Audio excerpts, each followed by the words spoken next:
Bismillahirrahmanirrahim. Silahkan mulai. Oke, terima kasih semuanya, dimohon pengertiannya, perhatiannya. Assalamualaikum warahmatullahi wabarakatuh dan selamat pagi semuanya. Oke, sebelumnya terima kasih kepada sudah memberi kesempatan kelompok kami untuk presentasi. Untuk kesempatan kali ini kami akan membawakan presentasi dengan judul yaitu gerak lurus. Adapun anggota kelompok kami yang pertama ada Siti Faitul Hidayah, Yulfika, ada Ratna Diningrum saya sendiri, ada Marwan Syah dan Muhammad Rifki.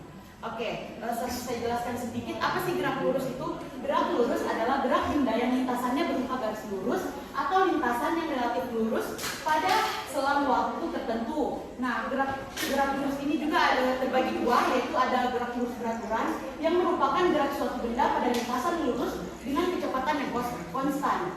Terus GLB juga memiliki kecepatan yang konstan, maka tidak ada percepatan yang terjadi sehingga percepatan pada GLB sama dengan 0.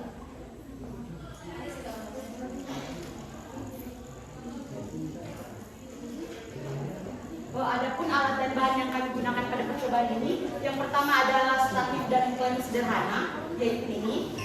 Terus selanjutnya ada beban. Beban sendiri kami memakai mur atau yang bulat itu. Terus selanjutnya ada katrol. Terus selanjutnya ada benang kasur, ada penggaris dan juga stopwatch. Oke, untuk prosedur kerjanya sendiri bisa dilihat di sini.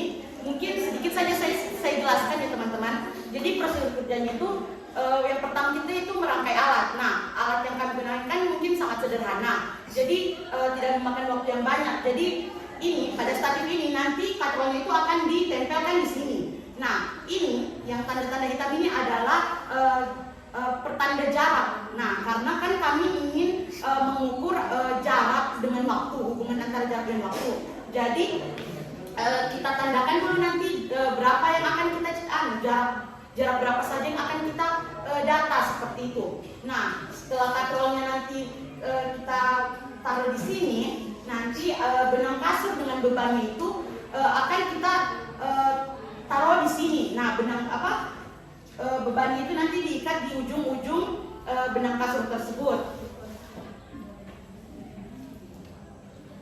Untuk selanjutnya yang begitu kan ini ada GLB dan GLBB. Nah, pada GLBB itu juga sama, tetapi untuk mencari datanya itu kan kalau misalnya pada GLB kita itu jarak B ke C saja. Nah, kalau misalnya GLBB itu dari AB terus BC seperti itu. Itu saja yang membedakan pada saat kita mencari data antara GLB dan GLBB. Untuk rangkaian dan lain-lain itu sama saja. Jadi hanya beda di jaraknya yang kita mau cari itu. Oke, selanjutnya untuk hasil pengamatan sendiri bisa dilihat. Jadi untuk GLBB yang itu, terus ada yang GLB maksud saya, terus selanjutnya ada GLBB. Bisa dilihat ini. Jadi itu ada jarak AB, terus waktu tempuh jarak AB, terus ada jarak BC dan waktu tempuh BC. Yang di atas itu jarak BC dengan waktunya. Seperti itu. Oke, untuk selanjutnya. Nah, ini untuk analisis datanya. Nah, di analisis data ini kami kan ada pertanyaan biasanya. Jadi di analisis data ini kami mencari atau membuktikan hubungan jarak dengan waktu dan hubungan percepatan dengan waktu pada GLB dan GLBB. Nah, dari data yang kami dapat, kita taruh lagi rumus di mana V sama dengan S per T.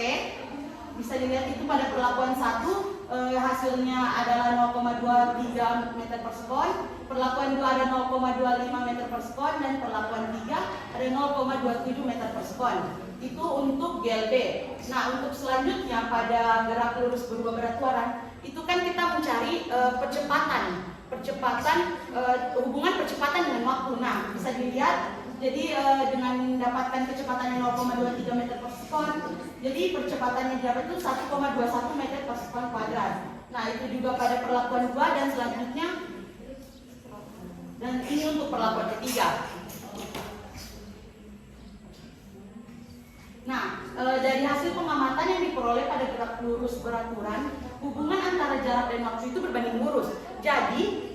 Jadi makin besar jaraknya, waktu tempuh yang dilalui itu juga makin lama seperti itu.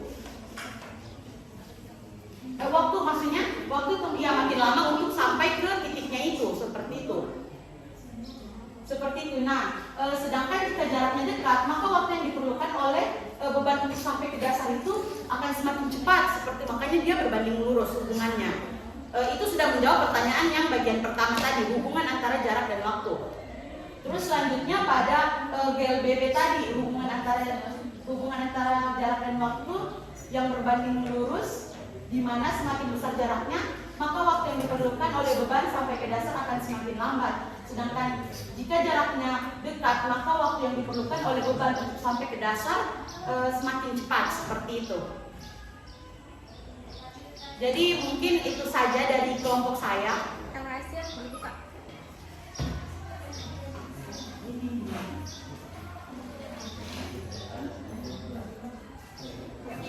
Pindah kabel.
Gak bisa terbuka? Tidak, di sininya tidak terbuka. Kalau di sini masih ada. Kok bisa? Begitu memang biasa. Oh ya. Oke, sudah cukup? Ya, di akhir aja. Oke, itu tadi presentasi dari hasil proyek kelompok 1 tentang gerak lurus. Lebih dan kurangnya saya mohon maaf dan terima kasih atas perhatiannya teman-teman semua. Saya akhiri. Wassalamualaikum warahmatullahi wabarakatuh.